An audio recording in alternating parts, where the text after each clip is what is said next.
Bismillahirrahmanirrahim. Assalamualaikum warahmatullahi wabarakatuh. Alhamdulillahirrabbilalamin. Segala puji bagi Allah subhanahu wa ta'ala yang telah memberikan kita kesempatan bisa bertemu, kita diberikan kenikmatan oleh Allah, nikmat iman, nikmat Islam, nikmat sehat walafiat, nikmat bernafas, jantung masih bisa berdetak, nikmat masih bisa melihat cerahnya matahari, nikmat kita masih bisa merasakan panas, dingin, dan lain sebagainya yang kita nggak bisa sebutin satu persatu. Karena Allah Maha Pemberi, Allah Maha Pengatur. Alhamdulillah. Dan sholawat serta salam kita curahkan kepada Nabi kita Muhammad Sallallahu Alaihi Wasallam yang terus menyampaikan syafaat, terus menyampaikan kebenaran, kebaikan kepada kita hamba Allah, umat Rasul yang terus gitu menjadi pahala amal jariah di yaumil akhir. Insya Allah kita dalam naungan Allah, kita terus bersama karena Rasulullah menjadi suri tauladan bagi kita. Nah, sebelum ke pembahasan, pastinya mau menyampaikan yang terhormat kepada Ustadz Ahmad Rafi Syamsuri selaku Ustadz, selaku dosen mata kuliah retorika dakwah yang terus menyampaikan, terus memberikan ilmu sampai kita semester selanjutnya insya Allah itu bermanfaat banget. Alhamdulillah. Dan gak lupa teman-teman aku di Studi Al-Hikmah yang saya rindukan. Alhamdulillah. Oh iya, sebelumnya aku ingin memperkenalkan diri. Nama aku Hairunisa Syafariana, bisa dipanggil Khair, bisa dipanggil Nisa, Kanis. Yang penting jangan nama-nama singkatan yang gak ada dalam Al-Quran ya, karena nama adalah sebaik-baiknya itu di Al-Quran. Alhamdulillah. Oh iya, aku pengen tahu gitu, kalau misalnya kita punya salah satu kebiasaan, punya salah satu yang mungkin kita nggak bisa tinggalkan. Contoh diri kita sendiri, kita pribadi gitu, kita punya kepribadian, kita punya salah satu yang kita eluh-elukan, kita biasa pikirkan. Dan pernah nggak berpikir, kenapa sih kok aku begini, kenapa sih kok aku melakukan seperti ini, gimana sih harusnya gitu. Nah, pada pembahasan kali ini aku sangat-sangat mungkin terpikir selama ini gitu, terpikir bahwa sebenarnya kita pribadi ini udah benar dan baik apa belum sih buat diri kita ya, apalagi buat orang lain. Karena ini salah satu yang menjadi masalah pertama, yaitu kepribadian. Yang pertama, kepribadian itu personality. Oke, bahasa aslinya personality ya, cuman karena ini langsung aja, apa sih kepribadian itu? Kepribadian itu adalah keseluruhan dari sikap, dari ekspresi, perasaan, dari temperamen, terus apalagi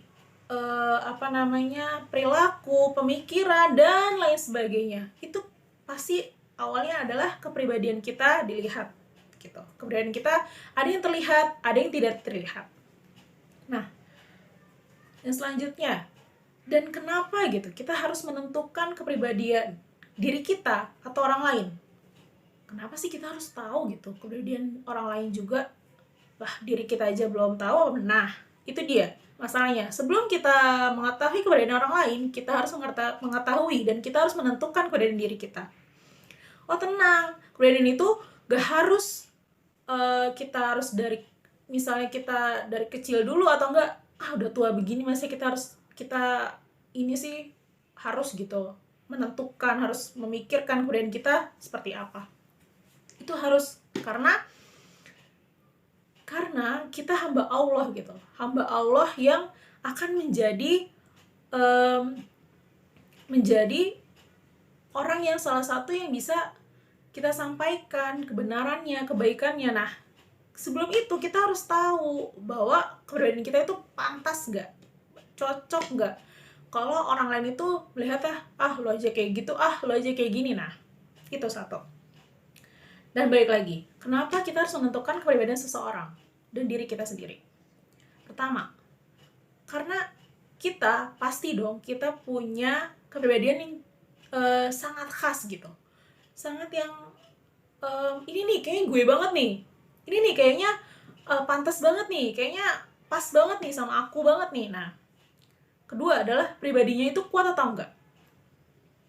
Dari kedua itu, ini berkesinambungan sih antara ciri khas dan kuat atau enggaknya. Karena sebelum kita memperkuat pribadi kita harus tahu ciri khas kita.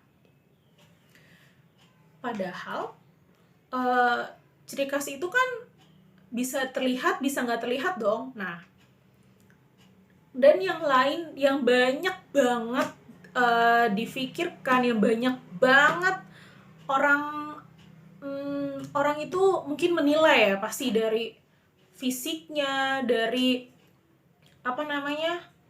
dari luarnya aja, dari kelihatannya yang nampak maunya atau enggak nampak, itu sebenarnya bukan dari situ aja gitu, bukan dari kita lihat dia salah satunya bentuk tubuhnya, wajahnya, pakaiannya, itu fisik ya. Terus non fisiknya kita lihat cara jalannya, cara dia berbicara, berperilaku, itu nggak jadi tolak ukur ya teman-teman semuanya. Kenapa? Karena hanya melihat sepintas aja gitu, hanya melihat dari luarnya aja, padahal kita nggak tahu itu orangnya gimana. Makanya ada istilah tak kenal maka tak sayang. Nah, makanya kita kenal dulu, harus kenali, harus tahu gitu bahwa itu pribadi kita sesungguhnya.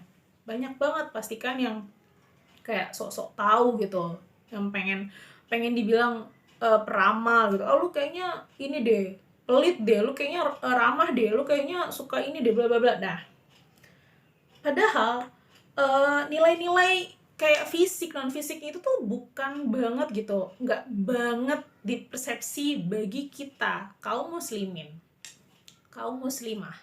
Nah, makanya kenapa kita harus bener-bener berpribadian yang baik, berpribadian yang pantas gitu untuk kita, karena kita kan harusnya menjadi sarana gitu buat kita berdakwah, ya kan? Kita kan harus menyampaikan, kita harus sama-sama kita harus menjadi pribadi yang baik, pribadi yang bisa dicontoh oleh orang. Nah, padahal Rasulullah SAW bersabda, sesungguhnya Allah tidak menilai atas rupamu serta harta kekayaanmu, akan tetapi Dia hanya menilai hati dan amal perbuatanmu. Itu dari hadis riwayat Muslim Ibnu Majah ya. Dan selanjutnya, nah karena tadi kita udah tahu ciri khas kita seperti apa, terus kuat atau enggaknya. Nah, karena itu kan hanya lihat fisik ya, kita hanya menilai dari luarnya aja, padahal kita nggak tahu dalam-dalamnya itu seperti apa. Dalam-dalam tuh maksudnya hati gitu kan. Tadi Rasulullah bersabda bahwa Allah akan menilai hati dan amal perbuatanmu, bukan dari fisik, bukan dari bentuk wajahmu, bukan dari pakaian, bukan dari cara jalan, cara berbicara, cara kita apalagi makan, cara kita minum, cara kita jalan, enggak ya. Karena tahu nggak, ternyata kepribadian itu yang ada disampaikan oleh Al-Quran, oleh hadis tadi, kepribadian yang menurut kita baik dan benar tuh apa? Ya itu dari Islam, karena kita umat Islam, karena kita hamba Allah. Nah, kenapa gitu? Hanya hanya Islam yang jadi tolak ukur kepribadian kita yang baik dan benar. Karena kan kita sebaik-baiknya hamba, kita harus menyampaikan, kita harus berdakwah, kita harus kita harus belajar, kita berdakwah. Itu akan menjadi salah satu nilai plus buat orang-orang, buat teman-teman kita sendiri, sekitar kita, lingkungan kita. Maka dari itu kita nggak boleh menyanyiakannya.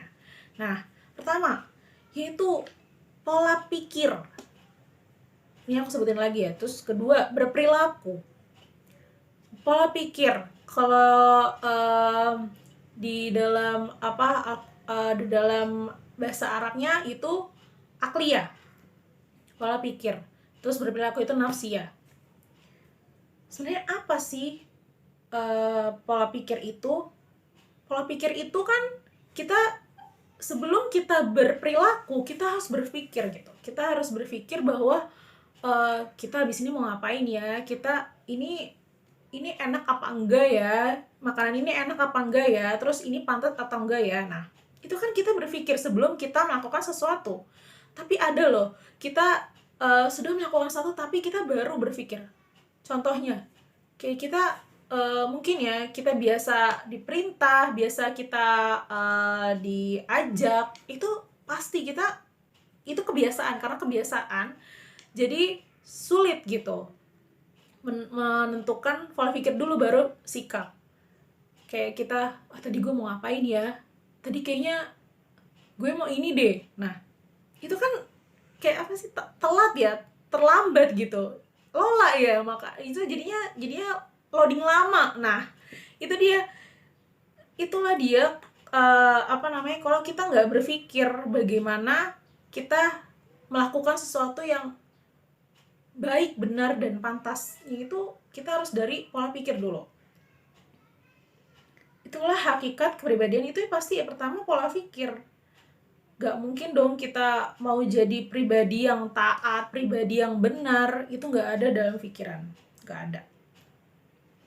Nah, selanjutnya, kenapa kalau pola pikir tadi kan kita bisa lihat sikap. Pola pikir itu menghasilkan sikap, menghasilkan pemikiran, menghasilkan pandangan yang benar, yang baik gitu. Nah, kalau pola sikap menghasilkan apa? Pastinya perbuatan yang nyata. Udah pasti kita contoh, kalau misalnya kita pengen kita mau makan gitu, pasti kan kita berpikir, enaknya kita makan apa ya? Nah, pengen ini, pengen itu. Nah, kita yang menentukan, itu sikap, perbuatan yang nyata. Alhasil, pola sikap dan pola tingkah laku yang menentukan kepribadian diri kita atau seseorang itu ditentukan dari nilai dasar, yaitu ideologi yang diyakininya. Maka kepribadian seseorang itu dan kita itu sangat bergantung pada ideologi atau akidah yang dianutnya. Seperti kalau misalnya kita ideologi yang banyak banget kita kalau misalnya selain Islam ya, pasti ideologinya kapitalis, apalagi liberal gitu, komunis. Nah, itu semua kan selain akan membentukkan kepribadian yang bukan Islam gitu, nggak rahmatan lil alamin lah. Jadinya bukan menjadikan kaum muslimin menjadi pemeluk yang meyakini memiliki kepribadian Islam. Nah, kalian mau nggak kayak gitu? Sebelum zalik ya, semoga kita terus dalam kepribadian Islam. Nah, dari sinilah kita tahu bahwa pola pikir itu akan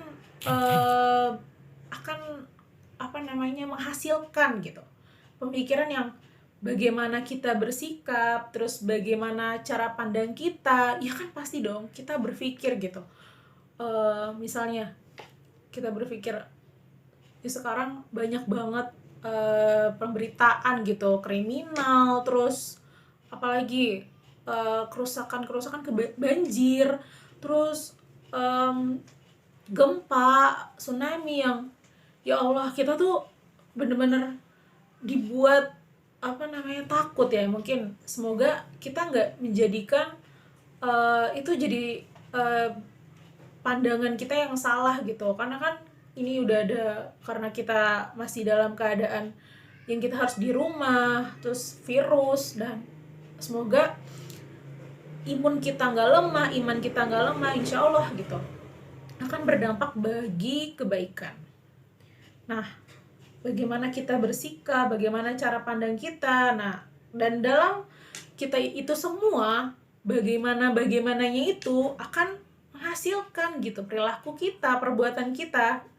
Kita tadi yang aku sebutkan tadi, mau makan, mau minum, terus kebutuhan jasmani lainnya, mau olahraga, mau membantu orang tua, itu kan semua difikirkan dong kita. Makanya umat muslim harus sebaik-baiknya mengatur waktu. Nah, itu pasti dari pola pikir dulu. Terus kedua, itu tadi hajatul udawiyah ya, karena kita melakukan aktivitas yang biasanya kita butuhkan, yang biasanya kita ya yang biasa teman-teman dan kita sendiri lakukan kan. Kita pertama pagi-paginya kita pasti mungkin ada yang bantu orang tua, ada yang kerja, ada yang olahraga dan selain sebagainya. Siang-siangnya kita kuliah, itu kan semua pola pikir dong. Itu udah jadi kebiasaan, udah menjadi schedule gitu, schedule bagi kita, kegiatan-kegiatan yang itu udah terbiasa buat kita. Nah, yang kedua itu goriza. Goriza itu kan seperti kita ada keinginan gitu, ada naluri. Dalam naluri itu kita bisa gitu membatasi kan, kita baiknya gimana, benarnya gimana, harusnya seperti apa gitu, memenuhi naluri kita yang misalnya yang udah berkeluarga seksualnya gimana. Nah, itu kan harus pikirkan sebelum kita bertindak. Dengan dialogi tersebut, perilaku bisa membolehkan atau melarang dari dua nilai paling dasar di atas yang tadi aku sebutin ya, hajatul udawiyah dan goriza. Itu penting banget sih, insya Allah. Terus setelah itu merujuk pada penjelasan di atas bahwa kepribadian Islam itu benar-benar perwujudannya, kita benar-benar nyata, kita lihatnya pola pikir tadi, pola pikir kita tadi, kalau misalnya dalam kata psikologisnya ya, kalau kita ngomongin yang kepribadian yang masih umum gitu, pola pikir. Nah, sekarang yang aku mau bahas yaitu akliyah Islamiyah. Akliyah Islamiyah yaitu pola pikir Islam. Pola pikir Islam dan nafsiyah Islamiyah, pola perilaku Islam. Nah, sama aja gitu, pola pikir Islam dan pola perilaku Islam. Pola pikir Islam yang pasti itu akan kuat gitu, itu akan berciri khas, dan apalagi jadi pribadi yang kuat bagi kita, hamba Allah, terus umatnya Rasul, itu akan kuat dan pasti terlihat gitu, wujudnya kita terlihat kuatnya itu dengan kalau pola pikir Islam ya, akliyah Islam kita tuh pasti kuatnya dengan akidah kita, terus punya sakofah keislaman, kemudian pandangan, pemikiran di masyarakat luas. Apalagi kita hidup bersosial gitu, kita kan nggak mungkin dong hanya mewujudkan diri kita, pasti kita harus bermanfaat untuk diri kita dan masyarakat luas pasti. Apalagi kita yang punya banyak organisasi, itu penting banget buat kita bagaimana kita bermanfaat untuk orang banyak. Terus bagaimana kita, cara pandang kita, terus membentuk konsep gimana sih caranya supaya contoh kita nggak kelaparan, misalnya bukan kita sih, tetangga kita nggak kelaparan, terus nggak terlihat nggak terlihat bahwa nggak terlihat tapi dirasa gitu. Kalau misalnya perasaan ini udah banyak gitu loh yang ngasih, kan gak mungkin kan kalau dirasa-rasa seperti itu, tapi kita ini pikiran yang bisa berjalan, yaitu pola pikir Islam tadi akan menjadikan akidah kita yang akidah keyakinan kita yang kuat, gitu, dan sakofah juga. Terus yang kedua, nafsi Islam. Nafsi Islam, tingkah laku Islam yang kuat itu dengan ditunjukkan gitu kan, karena tingkah laku Islam udah akliyah Islam, pasti tingkah lakunya insya Allah Islam, dengan menunjukkan bahwa kelihatan nih, pasti sholatnya rajin, puasanya rajin, taat, terus melaksanakan amalan-amalan ibadah baik wajib maupun sunnah. Itu pasti deh, kalau kita sudah tercatat di pikiran kita, udah terbiasanya kayak gini, udah terbiasanya kita belajar membaca sirah nabawi, pasti kita tahu gitu akan tingkah laku kita diwujudkan dengan kita sholat, berbanyak puasa sunnah. Itu gak mungkin enggak. Mungkin banyak juga ya, ada juga yang tingkah lakunya Islami tapi pola pikirnya nggak Islami. Itu banyak, yaitu bisa disebutkan itu munafik. Kenapa? Ya karena kita hanya mewujudkan tingkah lakunya tanpa berpikir, ya pasti untuk ria jadinya jatuhnya ya. Terus yang kedua, kalau untuk di sekitar kita untuk jadi males, jadinya futur ya kan, pengennya kelihatannya aja. Enggak dong, enggak boleh ya, jangan sampai seperti itu. Dan pasti kalau akliyah Islam kita sudah terpatut di sini, pasti kebiasaan kita baik, alhamdulillah gitu. Kalau misalnya kita istiqomah, makanya kenapa kita harus mengubah kepribadian kita. Bisa loh kepribadian itu diubah dengan kita membiasakan diri. Bahkan kita pertama memulai suatu yang benar, harusnya ya, bukan benar aja, yang harusnya yang kita pengen gitu. Gue pengen nih puasa sunnah Senin Kamis, istiqomah gitu, terus-terusan, gak bolong, alhamdulillah gitu. Akhirnya nanti jadinya kita terbiasa antara amalan-amalan ibadah itu. Setelah itu sebuah hadits qudsi, Allah SWT berfirman gitu, dan tidaklah bertakarub atau beramal seorang hambaku dengan sesuatu yang lebih aku sukai, seperti bila ia melakukan amalan fardu yang aku perintahkan atasnya, kemudian hambaku senantiasa bertakarub kepadaku dengan amalan-amalan sunnah sehingga aku mencintainya. Masya Allah ya, cintai Allah tuh malah terasa ya gak sih? Kita dilindungi dari segala keburukan dunia akhirat. Terus namanya cinta ya gak sih, dilindungi gitu, apalagi sama pencipta kita yang menjadikan kita lebih dekat, lebih ya itu tadi, bertakarub dan qanaah gitu, agar mampu menghilangkan kecenderungan yang buruk yang bahkan bertentangan dengan Islam, insyaallah.